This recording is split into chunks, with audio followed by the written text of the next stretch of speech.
Jammu Kashmir khadi village board की उपाध्यक्ष doctor Hina Bhatt साहिबा, एडिशनल चीफ सेक्रेटरी फाइनेंस एवं इंडस्ट्रीज श्री विवेक भारद्वाज जी,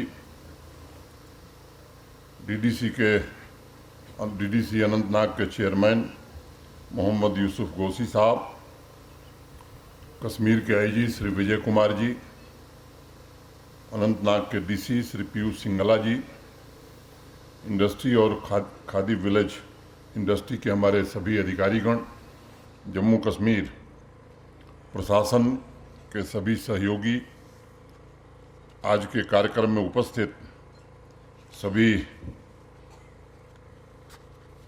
आर्टिजन्स, पंचायती संस्थाओं के सभी चुने हुए प्रतिनिधि, देवियों, सज्जनों तथा मित्रों,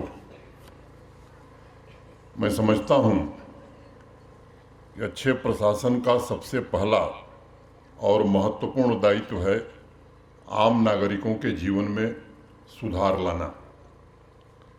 कार्यक्रमों के माध्यम से, नीतियों के द्वारा उनके कल्याण की सबसे बड़ी जिम्मेदारी प्रशासन के हर एक डिपार्टमेंट की होती है। जितनी भी योजनाएं, चाहे वो भारत सरकार की हों या जम्मू कश्मीर प्रशासन की हों या अनंतनाग के डीसी साहब के दफ्तर में हों, जितनी भी योजनाएं बनाई जाती हैं, मैं समझता हूं कि उसका लक्ष्य एक ही होता है कि योजनाएं उन वर्गों तक पहुँचें जो सालों से इसका इंतज़ार कर रहे थे और इन योजनाओं के कारण आवाम के जीवन में बदलाव आ सके। मैं अगर कलाकार की बात करूं, आर्टिजन की बात करूं, तो मोटे तौर पर जम्मू कश्मीर के समाज का वो मुख्य रूप से दर्पण है। उसके कंधों पर सिर्फ आजीविका का बोझ नहीं होता, बल्कि संस्कृति और परंपरा के मूल तत्वों को भी जीवित रखने की जिम्मेदारी होती है। 2014 के बाद इस देश में एक बड़ा बदलाव आया और केवल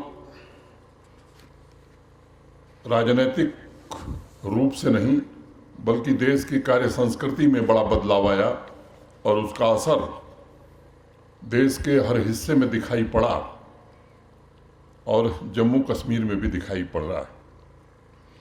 भारत के सम्माननीय प्रधानमंत्री आदरणीय नरेंद्र मोदी जी के मार्गदर्शन में अनेक ऐसे कार्यक्रम शुरू किए गए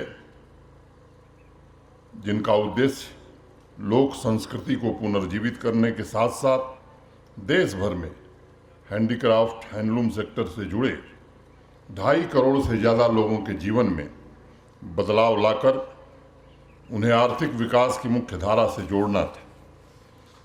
जम्मू कश्मीर में भी सैकड़ों वर्षों से पारंपरिक कलाओं ने विश्व के हस्तशिल्प बाजार में अपनी एक विशेष पहचान बनाई थी, लेकिन प्रत्यक्ष अथवा अप्रत्यक्ष रूप से जुड़े हजारों परिवार जो समाज के कमजोर वर्गों, गरीब वर्गों से आते थे, ऐसी योजनाओं का रास्ता देख रहे थे जो उनके जीवन में बड़ा परिवर्तन ला सके। आज जिस मारतंड चेन स्टिच एवं क्रूल एम्ब्रॉयडरी क्लस्टर का उद्घाटन हुआ है, मैं मानता हूं कि वह उसी दिशा में उठाया गया एक महत्वपूर्ण कदम है। मैं इस क्लस्टर से जुड़े सभी आर्टिजन और विशेष रूप से रानीपुरा तथा आसपास के गांव के नागरिकों को बहुत बहुत बधाई और शुभकामनाएं देना चाहता हूं। स्फूर्ति के इस क्लस्टर द्वारा जिन 30-31 इलाकों के आर्टिजन को लाभ होगा, वो जम्मू कश्मीर के हस्त कौशल की गौरवशाली परंपरा का प्रतिनिधित्व करते हैं और इस योजना को शुरू करके आज गौरवान्वित हम सब महसूस कर रहे हैं। लाखों लोगों के जीवन में रंग भरने वाले कलाकारों के हम बहुत आभारी हैं और आपके परिवार के विकास के लिए ठोस उपाय करके मैं समझता हूं खादी विलेज इंडस्ट्री बोर्ड ने अपना नैतिक दायित्व का निर्वहन किया है।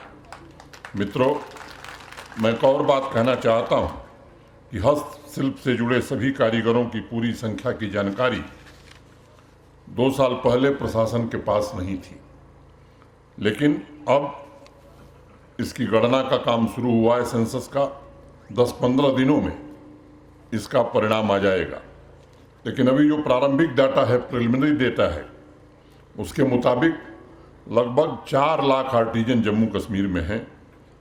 2,80,000 आर्टिजन एडमिनिस्ट्रेशन के साथ रजिस्टर्ड हैं। हैंडीक्राफ्ट डिपार्टमेंट ने अनुमान लगाया है कि करीब 14-15 लाख लोग होंगे जम्मू कश्मीर में जिनकी आजीविका इस कला पर निर्भर है, और उनकी तरक्की के लिए Jammu Kashmir khadi village industry board, Jammu Kashmir प्रशासन तथा भारत सरकार की खादी विलेज इंडस्ट्री कमीशन ने इस सेक्टर को रिवाइज करने के लिए अनेक महत्वपूर्ण काम शुरू किए हैं। अभी डॉक्टर हिना भट्ट जी ने बहुत विस्तार से बताया है। मैं कुछ आंकड़े अगर आपके सामने रखूं तो मुझे लगता है तस्वीर ज़्यादा स्पष्ट हो जाएगी।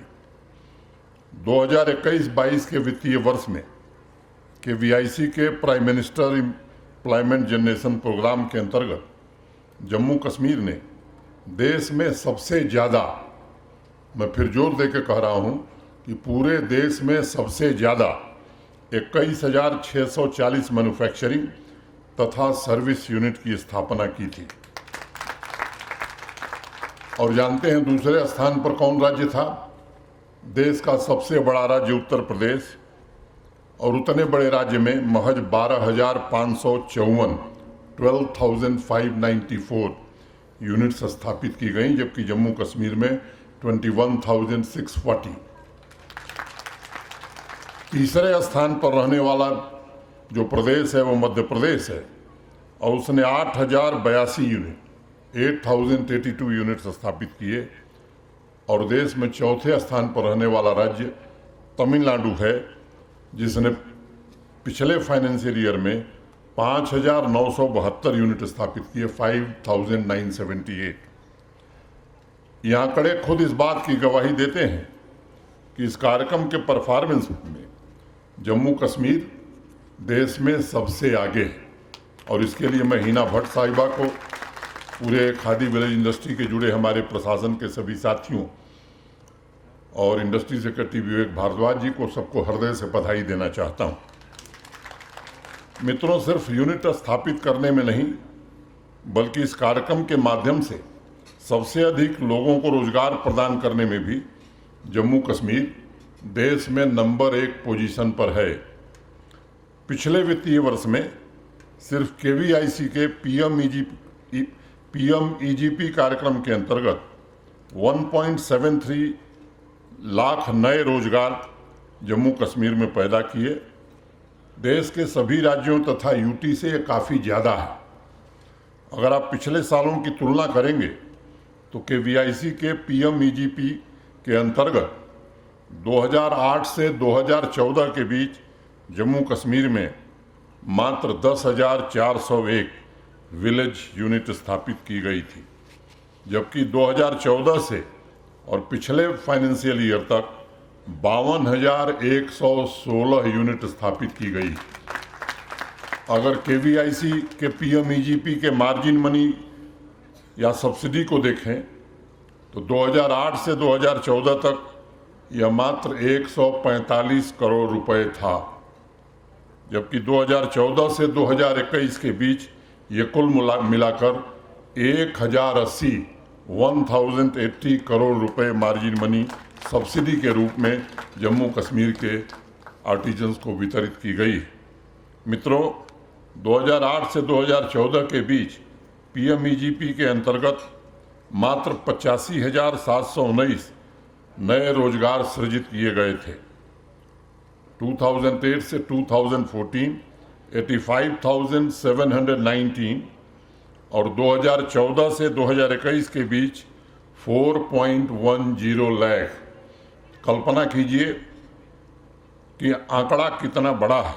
ये आंकड़े इस बात को साबित करते हैं कि जम्मू कश्मीर नए संकल्पों के साथ पीस और प्रॉस्पेरिटी तथा गुड गवर्नेंस के माध्यम से यहाँ की आवाम के जीवन में बदलाव लाने की पूरी शिद्दत से कोशिश कर रहा है और जो उदीयमान जम्मू कश्मीर के सांस्कृतिक और बौद्धिक परंपरा को भी सुदृढ़ बनाएगा। मित्रों, सबसे प्रसन्नता की बात यह है कि KVIC के साथ साथ जम्मू कश्मीर खादी एवं विलेज इंडस्ट्री बोर्ड ने भी पिछले वित्तीय वर्ष में जो टारगेट था, जो लक्ष्य था, उसका 5 गुना बड़ा लक्ष्य प्राप्त किया। जो टारगेट फिक्स किया था उसका 5 गुना बड़ा। PMEGP के अंतर्गत 1008 मैन्युफैक्चरिंग तथा सर्विस यूनिट का लक्ष्य रखा गया था और Jammu Kashmir khadi village industry board ने 5851 यूनिट का लक्ष्य हासिल किया, जिसमें लगभग 47,000 नए लोगों को रोजगार मिला।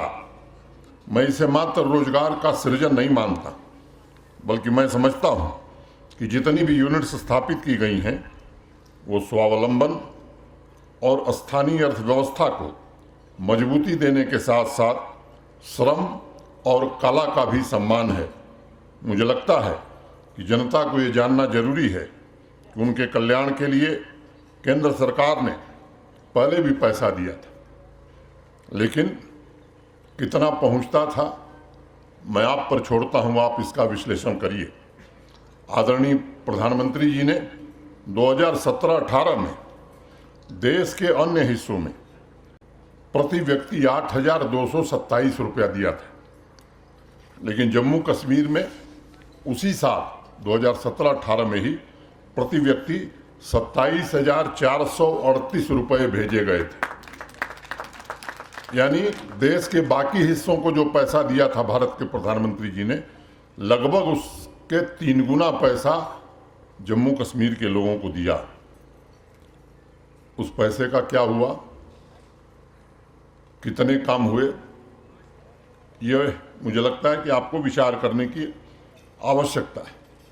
एक बड़ा बदलाव 2019 के बाद जम्मू कश्मीर में आया है और मैं कह सकता हूं कि जनता के कल्याण के कार्यक्रम, सामान्य आदमी के जीवन स्तर में परिवर्तन और बुनियादी सुविधाएं जुटाने के लिए काम करने की कोशिश की जा रही है। अब ऐसी व्यवस्था बनाई है कि आप स्वयं अपने मोबाइल फ़ोन पर बीम एम्पावरमेंट के माध्यम से रानीपुरा के लिए या अचबल के लिए कितना पैसा आया है और कितना पैसा खर्च हुआ है, आप खुद देख सकते हैं। ये व्यवस्था अब जम्मू कश्मीर में चल रही है। मैं समझता हूँ कि ये गुड गवर्नेंस की, अच्छे प्रशासन की नई सुबह है, एक नई जागृति है जो शहरों तथा गांवों में रहने वाले आम नागरिकों को असीम संभावनाएं प्रदान कर रही है। अब प्रोजेक्ट लैंग्वेजिंग नहीं होते। मैं आया था तो मैंने पहली बार सुना कि लैंग्वेजिंग प्रोजेक्ट। हमने कहा ये क्या होता है? कहा साहब ये 20 साल पहले शुरू हुआ था, बन नहीं सका, इसलिए ये योजना शुरू की गई। अब प्रोजेक्ट समय सीमा के भीतर पूरा हो, इसकी कोशिश की जा रही है।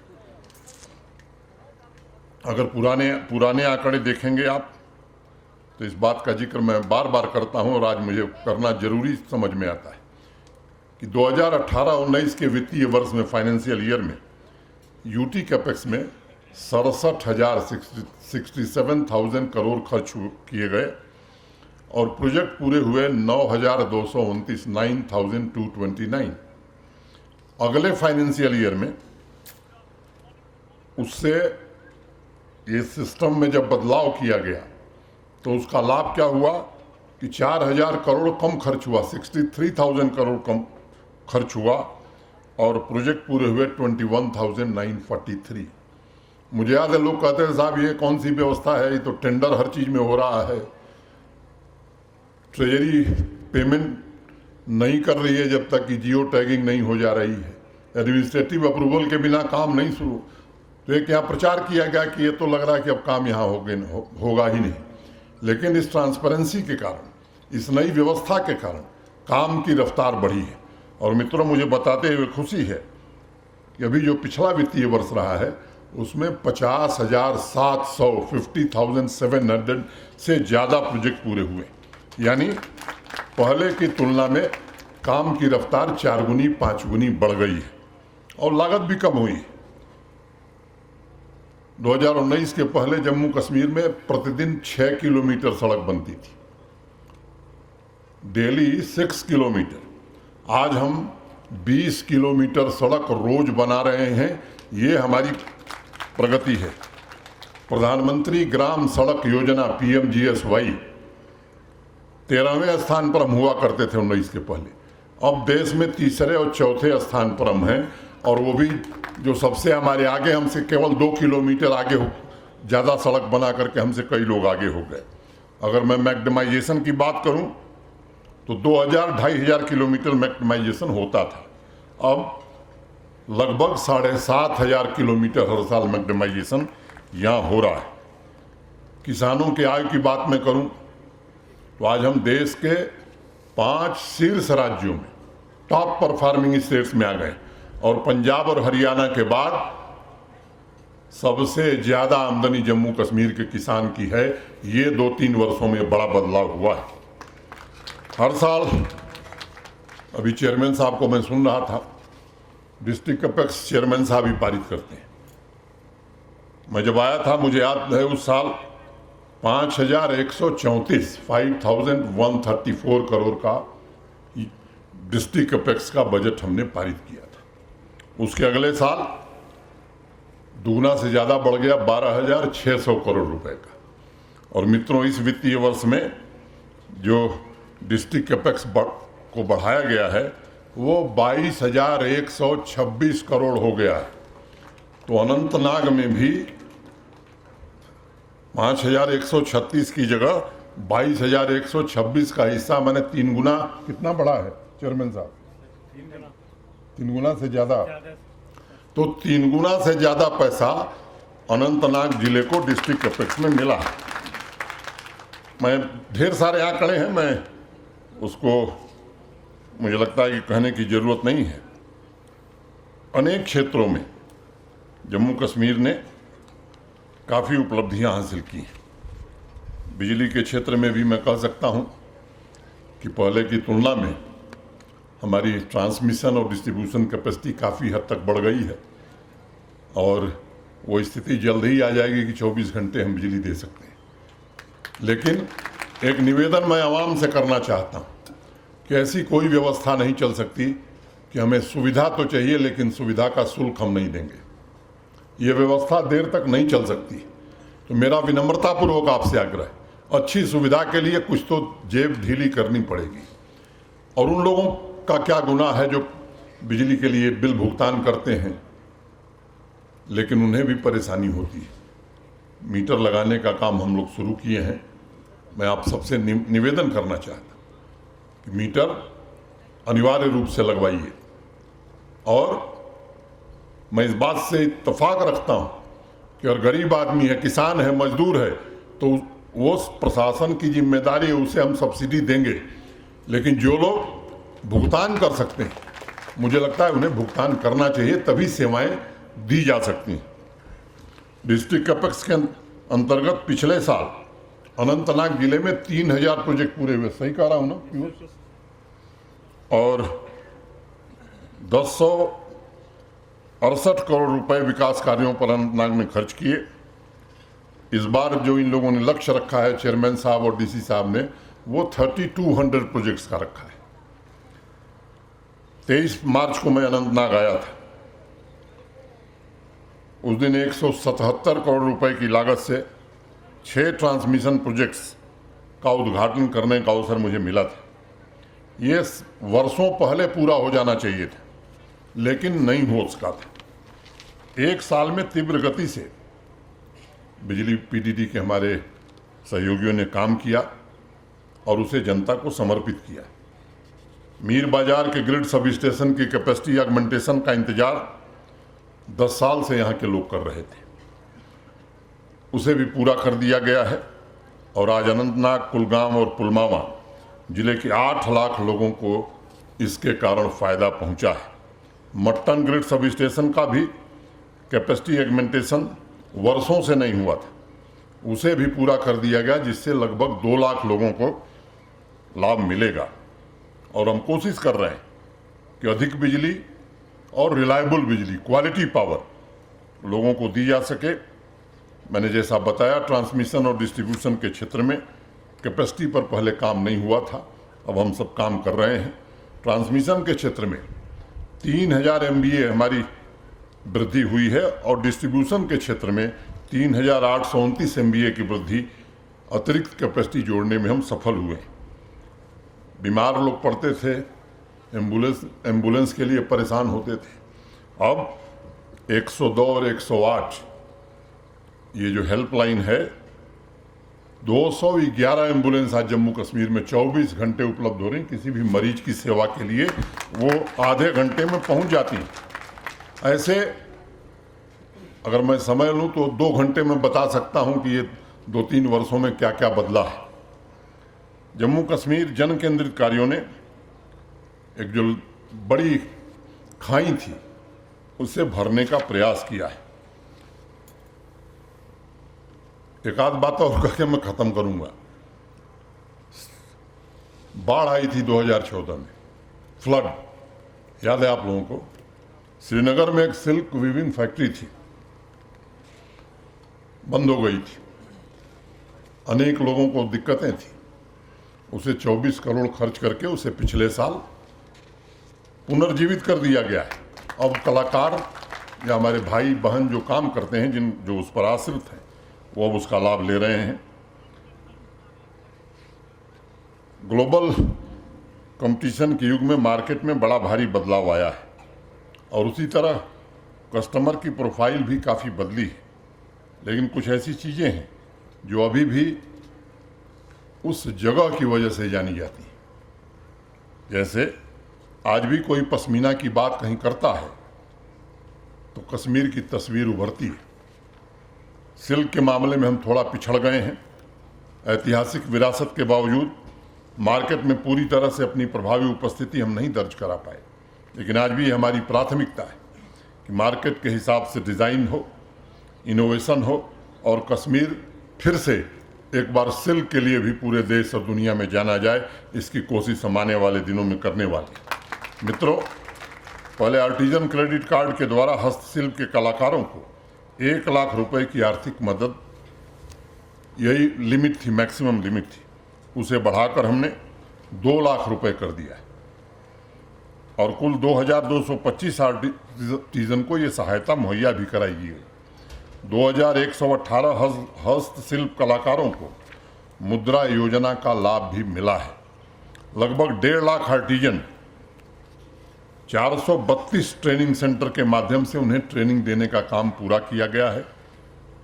कारखानदार स्कीम के माध्यम से 26 यूनिट स्थापित की गई है और लक्ष्य रखा गया है कि इस वर्ष के अंत तक ये जो 26 यूनिट है इसे 50 कर दिया जाए। जम्मू कश्मीर के हस्तशिल्प की बहुमूल्य परंपरा को ग्लोबल मार्केट में जगह सुनिश्चित करने के लिए soft crafts, carpet, pashmina, सोजनी, खातमबंद, walnut woodworking, paper मासी, कनी साल की GI टैगिंग हो गई है, जिससे एक्सपोर्ट की संभावनाओं के द्वार खुल गए हैं। जम्मू कश्मीर प्रशासन समाज के सभी वर्गों के सपनों को साकार करने के लिए प्रतिबद्ध है। जिस स्वर्णिम युग की तस्वीर आप देखना चाहते हैं, हर एक नागरिक के जीवन में सार्थक बदलाव आए, ये हम सब ईमानदारी से कोशिश कर रहे हैं। एक एक व्यक्ति के जीवन में सकारात्मक बदलाव ही हमारा संकल्प है। मुझे उम्मीद है कि जिस समर्पित भाव से प्रशासन के हमारे सभी सहयोगी इस कार्य में जुटे हैं, हम इस लक्ष्य को जरूर प्राप्त करेंगे। मैं अनंतनाग की आवाम को, चेयरमैन साहब को, सबको बहुत हृदय से धन्यवाद भी देना चाहता हूँ। कभी जो श्री अमरनाथ यात्रा हुई, जिस तरह यहाँ की आवाम ने देश भर से आए भक्तों का, श्रद्धालुओं का स्वागत किया, जिस तरह से यात्रा में मदद की, मैं व्यक्तिगत रूप से और पूरे जम्मू कश्मीर प्रशासन की तरफ से आप सबके प्रति हृदय से कृतज्ञता ज्ञापित करता हूँ। यही जम्मू कश्मीर की परंपरा रही है, इस परंपरा को हमें आगे बढ़ाना है और अंतिम बात मित्रों, अभी मुझे हिना जी ने जो आपके सामने कुछ भेंट दी है उसमें हैंडकरचीफ रुमाल भी है। इन्होंने मुझे बताया कि रुमाल वहाँ बनती है जहाँ कभी मिलिटेंसी अफेक्टेड एरिया थी, वहाँ की बच्चियाँ बना रही। एक बात अपने जहन में सबको बैठाने की ज़रूरत है, शांति के बिना विकास कहीं नहीं हो सकता है। दुनिया के किसी इलाके में जहाँ अमन चैन नहीं है, शांति नहीं, विकास नहीं हुआ है, कुछ लोग जानबूझ करके हमारे युवाओं को, नौजवानों को अनावश्यक गुमराह करने की कोशिश करते हैं। मैं आप सबसे निवेदन करना चाहता, आइए प्रगति के रास्ते पर जम्मू कश्मीर को हम ले चलें। पूरे देश में जिस तरह का बदलाव हो रहा है, जम्मू कश्मीर के युवा भी, जम्मू कश्मीर के लोग भी उस बदलाव के भागीदार बने। मित्रों, कई स्टार्टअप में यहाँ के नौजवानों ने अद्भुत काम किया। हम परफॉर्मर श्रेणी में आ गए। क्या जरूरत थी अब बंदूक उठाने की? आइए इन क्षेत्रों में हम अपने बच्चों को, बच्चियों को आगे बढ़ावें। प्रतिभाएं बहुत हैं हमारे पास। जम्मू कश्मीर जैसी प्रतिभा मैं समझता हूँ देश के किसी हिस्से में नहीं। इस प्रतिभा का सही सदुपयोग हम करें, ये मैं आपसे निवेदन करूँगा। और अंत में दो पंक्तियाँ कह के मैं अपनी बात ख़त्म करूँगा।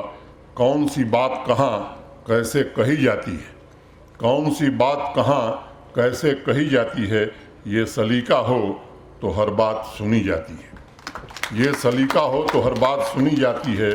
पूछना है तो गज़ल वालों से पूछो जाकर, पूछना है तो गज़ल वालों से पूछो जाकर, कैसे हर बात सलीके से कही जाती है, कैसे हर बात सलीके से कही जाती है। बहुत बहुत धन्यवाद। नमस्कार। जय हिंद।